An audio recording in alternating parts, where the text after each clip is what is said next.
Alright, so last week I put in some dog food into this bottom corner here. There's the harvester. This is where I'm currently harvesting from. This is now finished vermicast. Actually giving a beautiful finished fine filter product.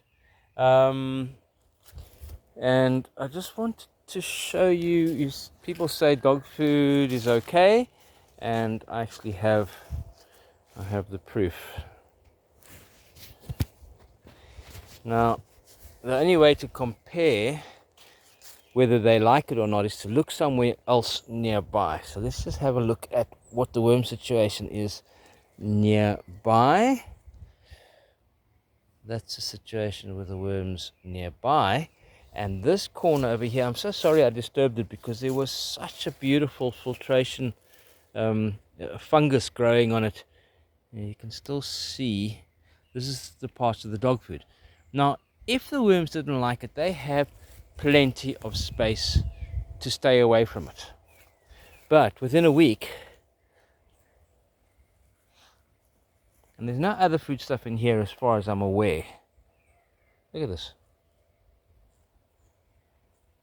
This is directly below where the dog food was. I mean, you can still see bits of it here. Still lying around. So I am most impressed with what's happening. Okay. Sorry. Guys, maybe it was this aber. Nope, the worms haven't hit the aber yet. It's only just getting to that point where it's getting soft enough. The little ones are in here. They're definitely loving it. But I was looking at the dog food, and I'm so sorry. I'm not 100% sure now. Although that's definitely not from the aber, because the aber was much deeper. And it's jam-packed with worms, so I got a feeling that that's the dog food. So this experimenter unfortunately had an avocado nearby, which I wasn't aware of, but it definitely looks as if the worms have decided that they like this area.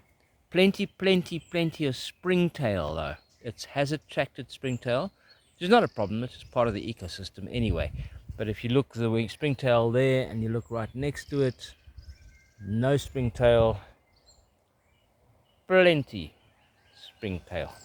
So obviously it attracts the springtails, and I'm not sure what the biology is around that, but they're here. It's interesting. Rooting. That is a piece of cabbage, which is now decided from the very bottom end of the root to take root and try and grow a new cabbage. Good luck with that, my friend. Good luck with that, Master Cabbage. Okay, well, thanks again.